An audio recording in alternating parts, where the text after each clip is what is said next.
What's up everyone, we're back again with another Gundam Evolutions patch note overview, this time looking at the Season 3 Ignition Heavyarms release notes. And before we get into looking at the balance adjustments they've made, let's go ahead and first take a look at the new suit, Gundam Heavyarms. So first up, the primary skill is going to be the double Gatling guns, and it has a overheat mechanic similar to how Guntank works. And I initially thought that it was going to be an active ability to use your second arm to fire the additional 2 Gatling guns, but no, it's going to be more like a aim down the sights type thing, where if you hold your alt fire, you'll fire all 4 Gatling guns at the same time, which increases your damage output, but does cause the weapons to overheat more quickly. It also causes you to move slower, like other aim down the sights type abilities on other suits. And then for your active abilities, you of course have the Somersault, which seems to have around a 10-second cooldown, which you can do in any direction, and it doesn't actually get you as much height as I initially thought, but it does still seem to be a very good escape tool, and kind of makes up for the fact that Heavy Arms is only a 1- suit. And then the other ability, which I don't think they showed in the reveal trailer at all, is the missile pod that fires, and it has a burn effect, so I'm assuming the initial projectile may not go through shields, but the burn effect probably will, and it's looking like that does around 300 damage, although it can depend on how close you are to getting hit by it, and how many missiles connect, I believe. And then of course the G maneuver is the Hatchful Open Barrage, and when I first saw it, I thought this was just going to be like kind of a fair ability where it fires all the missiles and hits everything in an area, but it looks like it actually it's firing the Gatling guns and the missile pods. So if someone's directly where you're aiming, they're going to get hit by the Gatling gun and the missile pods for a combined damage of, I think they were saying, around 1800. And if they're only getting hit by the missile pods, it's going to be closer to 800 damage, which is still a lot, and the damage comes out very quickly, nothing like appareled in that regard. So I think this is going to be a very strong G maneuver, just to be able to put out that damage so fast, but I guess we'll see how it works out in practice. And now moving right along into the balance adjustments, we are starting off with Pale Rider, and pretty surprisingly, Pale Rider is getting buffs, and a lot of them. First buff, increasing magazine capacity from 24 to 30. They said when they initially did those blanket ammo increases for most of the range suits back in the very first patch back in October, they specifically left out Pale Rider, so like Pale Rider's damage was good. Since then, they did nerf Pale Rider's damage, so maybe they're more comfortable adding this capacity increase, but it does seem a little odd to make this now after saying they didn't feel like it was needed. And then for Repair Pod, they're undoing the reduction to the healing per second from their Repair Pod ability, but they're also, not only are they undoing the cooldown change, they're actually making even better than before. Originally, it was a 14-second cooldown, nerfed to 16. Now it's moving to 12, so it's actually going to be better than it was in its original state. And then the final buff is going to be increasing the minimum blast damage of the hand grenade from 150 to 200. I believe that means if you're just barely getting hit on the outside splash of that, it's not going to be hitting you a little bit harder. So overall, I don't really think these changes were needed. I think Pale Rider was in a great spot. I think Pale Rider is absolutely one of the best suits in the game. I do know, however, though, that it's not very popular in the competitive scene, at least in Japan. They were showing some matches near the end of the mission briefing stream, and I saw Gundam a lot of turn A, didn't see any Pale Rider, so this may be the reason for that, but I think this was pretty much unnecessary, and it's going to push Pale Rider from a very strong suit to even stronger. So, weird change here. Some of this may get pulled back later, but it is a little weird that they're kind of completely undoing some of their previous nerfs to what they kind of acknowledge to be a strong suit. Next up on the list for buffs is Zaku Range. Zaku Range did get a little buff last patch where they get a recharge to one of their dashes when they activate Smoke Discharger, but now they're also buffing Smoke Discharger to have a shorter cooldown, and they're increasing the magazine capacity of the main fire. So I think I'm okay with the magazine capacity increase. I think Zaku Range is very strong, but they do sometimes have trouble finishing people off, and I think this is kind of an okay change.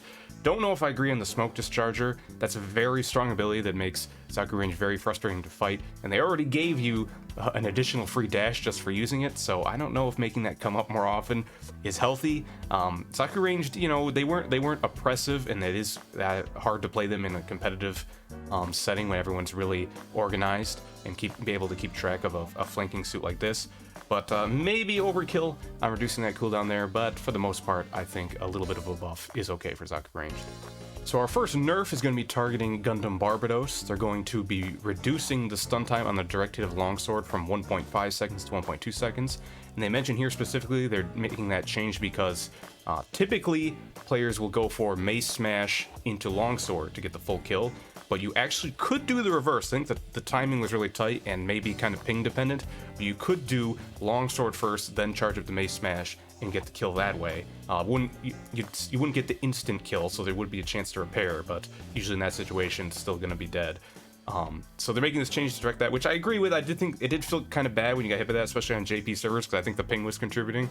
But I do think it's a little odd that they're not targeting Barbatos with a bigger nerf overall. I think Barbatos is very strong, especially at high level right now. Really tough to deal with. So just a tiny nerf like this, I don't really know how I feel about it. Honestly, I kind of would have liked if they got rid of or reduced the stun for the non-direct hit, because some things I've found, Barbatos at high level, just they have so much disruptive ability. Even if they don't kill you with longsword, just the fact they can get in there and like stun multiple people for seconds is sometimes enough that the rest of their team can just follow up with a ton of damage. And I think Barbatos has too much damage and utility at the moment, at least at high levels. So I would have liked to see a bigger nerf, but at least it's something. So I guess we have that. Next up, we have Methuss getting hit with what is perhaps a surprising nerf for a lot of people. The repair cable is getting its repair amount reduced from 100 per second to 80 per second. And I feel like at a general level, in casual games, ranked games, Methuss isn't that strong, so that's what I'm saying. I think this is a surprising nerf for a lot of people, but it does seem like in competitive format, Methuss is a very common pick. I saw in the JP matches, I saw both teams had a Methuss all the time, so that seems to be what they're going for here. They feel like the healing is just too powerful at that higher level. And then we are getting a buff to kind of balance it out. Twin Shot is getting its bullet size increase, which is a very strange buff. I've always felt that Twin Shot's AoE damage after hitting is very generous, or the range of the AoE is very generous. So I've never felt it's a hard ability to hit. Like, yeah, getting the direct hit can sometimes be tough, and that is what this is going to change. It's changing the bullet size, not the AoE size. But it's never something I would have thought of targeting for a buff, so a little strange. I guess it's something. Maybe make it a bit more of a viable option when you're not trying to hit someone near someone's feet or a wall to get that AoE splash. You can actually just fire it directly at people. So we'll see. Overall, small nerf for Methuss will definitely affect a bit higher level play. Might not actually be that noticeable outside of that, though. Next up on the chopping block is Asshimar, which I did predict, and a lot of other people probably predicted as well. They are saying that they felt that Asshimar's performance was a bit too strong after the last buff to them. And they have said as well, which I also did call, that they're not going to undo the napalm grenade change. They're going to keep that. Personally, I would have liked them to kind of undo that change, but they decided to stick with it and make other adjustments. I also predicted that Punch would be getting its time to charge increased, which they did do as well. What I did not predict, though, was Asshimar's HP going from 1,000 to 900. That's surprising, and I do think that's going to be a big change. Makes Asshimar a lot more squishy. It's going to be a bit harder to get those flanks where you fly by, and losing 100 HP just by default is going to make that a little bit harder. Then they've also done the nerf where they're undoing the magazine capacity that increase that Asshimar got back in the first patch. It went up from 27 to 33. Now it's right back down. And Asshimar does have a really big clip and a pretty fast reload, so this isn't a huge deal. But personally, I kind of liked having the extra ammo, so this is going to hurt a little bit. But I'm glad that they've realized Asshimar was a bit overtuned. I still think the napalm being so strong in comparison to the rest of the kit is a bit weird, and I would have targeted that. But we'll see. I think this will reduce Asshimar's play rate, but I think its frustrations of getting napalmed and punched are probably going to be the same, although I guess you're going to be getting punched less, but the napalm is going to be basically the same, so that's still going to be pretty tilting to go up against. Continuing with the nerfs, we now have Dom Trooper, which they're saying is still performing a bit higher than they want it to. I'm a bit of a Dom Trooper convert myself. In the past, when they nerfed the HP down from 1200 to 1100, I felt that at the time that was unnecessary. I've been playing more Dom Trooper, been playing against a lot of really good Dom Troopers, and I think that actually was an okay change. Dom Trooper is very good. So they're continuing on that, nerfing him a bit more. They're low, kind of in the reverse of Pale Rider's grenade change. It seems like they're reducing the minimum blast damage of your primary fire, and they're also reducing the damage of the beam attack, which the beam attack is very strong. No fall off damage, basically perfect accuracy even when you're hovering. So I think that's probably okay to target. I don't actually know how many ticks that has, so I'm not sure how that affects the overall damage, but I imagine it's going to at least be 50 damage overall reduction, so that'll hurt. I don't know if I agree with targeting the minimum blast damage as the change to the primary fire, because I think Dom Trooper is really strong at high level, but I think they're okay at mid to low level. And who's going to be hitting the most minimum blast damage shots? Probably the mid to low level people. You know, high level people aren't going to hit direct hits every time, but this is going to impact, I feel, more at lower levels than higher levels, which it seems like they should be doing the reverse. But maybe, you know, maybe they just still want to focus on rewarding you for getting direct hits. So if that's their thoughts, I guess that's fine. Next up, we have Jim, who is getting a bit of an overall adjustment. So in the last patch, they moved Jim from 800 to 900 HP. Now they're undoing that. They're saying it's because they felt like it made Jim too strong against all types of suits, while they were primarily hoping to make it stronger against melee suits with the HP change. So in order to still kind of go in that direction while reverting the HP change, they're making it so now when you use Shield Bash, not only do you get the immunity to stuns, you also get damage reduction, kind of similar to how Turn-A's grab works. And if you didn't know, Shield Bash was actually still pretty good against melees because you didn't get stunned. It was a good option if a barb's coming in and you can't get away from the base slam to just go for the Shield Bash. You still took the full damage, which hurt, but you wouldn't get stunned, so you could push them away, so it would give you a chance to survive. This is going to make that option better now because now you won't get stunned and you'll take less damage from the slam. So I think that's a good change. They're also adjusting the cooldown to make it a bit longer. I'm gonna be honest, I don't think I was ever shield bashing that frequently to take advantage of the 4-second cooldowns. I don't think this is going to affect me, but if you're getting, you know, up close and personal a lot, it does mean you can't really spam it as much. But overall, I think this is a good change, especially for my style of gym play, so I'm kind of in favor of it. Next up, we have more Marasai changes. Marasai's been getting a lot of changes in these last few patches. I saw some people saying that they felt this was another Marasai nerf. I definitely disagree. I think this is overall a buff. What they're doing is they're kind of shifting the damage from just getting hook melee to now having more damage on the rifle itself. And, you know, typically when you get the hook into the rifle beam blade, you would then follow up with, ideally headshots, but not always, a headshot and then another shot from your rifle, sometimes another headshot or just a body shot. And with these changes, you're losing 40 damage on the melee, but when you're getting headshots, I think it's adding basically 20 more damage per headshot. So if you hook someone, get the melee, and then 2 headshots, your overall damage is the same. And even if you don't hit headshots, it's still pretty close because you're still getting extra damage on just the regular shots.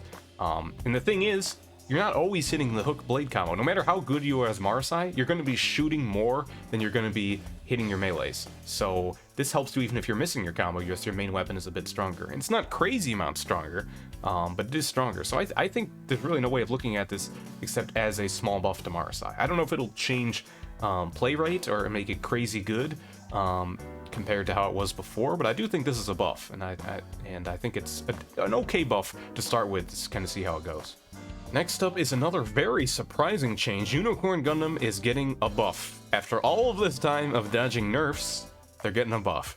So now it's going to be your Psycho Frame Resonance. That's the passive healing ability just for being near Unicorn Gundam. It's now going to grant you armor up to 100, so basically 100 overheal over your max HP, just when you're standing around and you're at max HP. So that's pretty wild. That means that 1100 HP suits like Turn-A and Dom, if they're near a unicorn for even just a little bit of time, so that you get, like, you know, 1 or 2 armor, that's all you need. You will survive a headshot from a sniper now. So that's actually pretty nice if you have been struggling with getting one-shot as snipers on those suits. Just being near a unicorn for a second, you don't even need the full 100 HP, just that 1 HP to get you over the breakpoint means that you will survive a headshot, which is pretty nice. And in general, this just means starting off fights, you can maybe save your active ability to give armor a little bit longer because you have that 100 HP for everyone to start off with. Or you can just stack them. I do believe that the active ability does go over top of this 100 HP to increase up to, like, I think 400 total. So this makes Unicorn better. I think Unicorn is really good, so it's surprising to me they're giving a buff, but I think this does go back to what I was saying about JP competitive, where Methuss is incredibly common, and I think Unicorn basically is not as common as Methuss. You can definitely run the two together, and I've seen that in NA competitive. I have seen people running Methuss and Unicorn on the same team, so they're going to be buffed from this. And in general play, I think Unicorn is generally pretty good and ranked. So yeah, surprising to me that they're making this change. I guess I understand the reasoning, but it's pretty crazy. I know some people have been saying they didn't like how weak they felt that Unicorn Gundam's passive healing was. So I guess this change is going to be nice for you. But yeah, personally, a little odd, but probably not as crazy as it looks on paper. Coming up next, we have Nu Gundam once again. Nu Gundam got buffed in the last patch to increase stray speed while you're ADSing, which is a pretty wild change and really nice. It was pretty enjoyable to play with that, and they are keeping that. They're not getting rid of it. But they said that even after that change, while Nu Gundam's usage rate has gone up, the win rate has still been pretty low. So they're giving an HP increase. Nu Gundam's going into unique tier of a 1300 HP suit. So that'll be nice for overall durability, which is something Nu Gundam can struggle with. You're a very big suit and you're not very mobile, so that'll help. And they're also doing an adjustment to fin funnels, increasing the damage by 10, upping the cooldown by 1 second. And I think for a lot of us people who play Nu Gundam, we're not very good at, maybe I should just say me, I'm not very good at spamming the fin funnels as soon as they come off cooldown. So for me, this is just absolutely a buff. For people who are really good at getting those fin funnels whenever they pop off cooldown, I don't actually know if the extra damage on the fin funnels will matter as much. But either way, it's not going to be a huge hit, even if you do spam off cooldown, because it's just 1 second. So overall, nice buff for Nu Gundam. I don't think it really adjusts or addresses kind of the major problems Nu Gundam has with, I think, Hyper Bazooka is still a pretty weak ability, and also I would say the G maneuver takes too long to charge for how much impact it actually has. So I kind of would like to see things more towards there, because I think fin funnels are actually in a pretty good spot. They're not great, but they're a good ability that you can use very frequently, and with the strafing while aiming down the sights, it's really good. So maybe the HP change is okay, but I would have liked to see something different than fin funnels if they're going to do a buff. But overall, nice for Nu Gundam, will make them stronger. And our last balance adjustment is going to be targeting the latest suit, Hyperion Gundam. I was perhaps a little lukewarm on Hyperion Gundam when they first came out, just from playing them in casual stuff, but after fighting Hyperion Gundams in ranked, I can say that Hyperion Gundam is very strong, and I am perfectly okay with them getting a nerf. Not sure if this is the kind of nerf I wanted, though. They're just lowering the magazine capacity from 40 to 32, which does matter a bit more for shield suits, because you do have to lower your shield while you're reloading. Hyperion Gundam's reload is relatively quick, though, and you can also use the bubble and reload while that's up, so it doesn't really matter that your shield is down. But some nerf, I think, is good. They did mention in the stream as well that some people were requesting that the ultimate be buffed. They felt like it took too long to charge for how strong it was, and they specifically said they didn't adjust that at all because they felt Hyperion Gundam's play or level of play was really high. So I agree with that there. If they do decide in the future to do more nerfs to Hyperion Gundam, which I kind of expect they'll need, then yeah, maybe it would be okay to do a buff to the G maneuver in some way, because it can be very strong, but I would say it's not as good as other G maneuvers that at its charge level. But overall, nice that they're nerfing Hyperion Gundam. I'm kind of hoping for more nerfs in the future. Additionally, at the end of the balance notes, they also talk a little bit here about matchmaking rating adjustments, I believe mainly targeted towards ranked. So one thing they mentioned they wanted to do before that they're now actually implementing is they are going to take into account how much individual impact you had on a match when you won or lost, and how that'll affect how your rating changes afterwards. So if you did really well in a match and your team won, you're going to be rewarded with more rating. If you did really well in a match and your team lost, you're going to lose less rating. Definitely in favor of those changes. I know the other week I had a streak of ranked matches where I lost like 6 in a row. In 5 out of 6 of those matches, I think I had 2 to 3 gold medals on my team. So with these changes, it's going to hurt a little bit less when you get in situations like that. They're also talking about leaving here. So they're saying they're going to, because it's a problem in ranked, you know, if someone on your team leaves and you lose, you still lost full points. Now it's going to be if someone leaves, you won't lose as much. But in order to combat people kind of leaving to help out their buddies, they're making it so that if someone in your party leaves, everyone in that party is going to be hit by it. So it sucks if someone on your team, you know, disconnects for something outside their control, but this should combat people just bailing. They're going to be punished harder, and you're not going to be as punished as much if you get stuck with one of them. So really nice changes. I like these. I hope they continue with kind of looking at these types of matchmaking rating adjustments for ranked, assuming we can get into ranked matches. Right now, still kind of dead outside of JP, but still, overall, really good changes. I'm glad to see them. So wrapping things up, we do also have a few events going on. I'm not going to go through them in all the detail, but they are going to be doing another one of the limit over event where you get access to that special kind of supply pod thing, not using supply pod tickets. And they did say this time they're going to be upping the chance of getting the high rarity items. which is awesome because last time I think everyone was a little annoyed with how many ornaments they're getting. We might still be getting a lot, but at least you're gonna have a little bit better odds to get the cool stuff. Because I didn't really get any of the cool stuff last time, so a little bummed out about that. But I also want to talk about these other updates at the bottom, which I don't think as many people noticed when they were talking about them in the mission briefing stream. One thing is that we're all going to be getting supply pods now every 5 player levels, and it's also going to be retroactive. So if you're like me around like level 75, you're going to be 14 to 15 supply pods just as soon as this goes live, which is really awesome. It also means there's something to grind for outside of the battle pass, which is nice. Still doesn't mean you can grind for the materials to get new suits, which is kind of frustrating. They still haven't really targeted that at all, but at least it's something. It is nice to have at least one more thing to kind of look forward to when leveling up. But some other additional changes that they're making, so if someone drops from a match after matchmaking is complete, they'll have 30 seconds to return to a match before no contest is ruled, which is cool. I'm assuming this means both if your game crashes and you disconnect, or if you just leave on your own. But 30 seconds is not a lot of time. The game takes a bit to boot up. I have a good PC and it still takes a bit to boot up. So, cool idea. 30 seconds is not a lot though. I mean, I guess if they want to determine a no contest before the match starts. So, I mean, you only have like a minute and a half. So maybe 30 seconds is really all they can give before having to determine it. But I don't know. 30 seconds is not a lot, and I feel like it's gonna be hard to reconnect in that time still. But still, it's nice that they're doing something here. I appreciate that. But another thing that I know a lot of people were sad to see it go away is that they're bringing back room chat. So you can now disable it if you want by going to the settings if you liked that they got rid of it. But for everyone who was missing it, you're gonna be able to bring it back now, which is really awesome. So I know a lot of people were disappointed to see that go away. Personally, I'm kind of happy as well. I had some good interactions with all chats, so yeah, glad they're bringing that back. But yeah, with that, I think we've gone through all of the notes. Curious to hear what all of you thought, how excited you are for Heavy Arms, how you felt about all the balance adjustments. Thank you for watching, and I'll see you next time.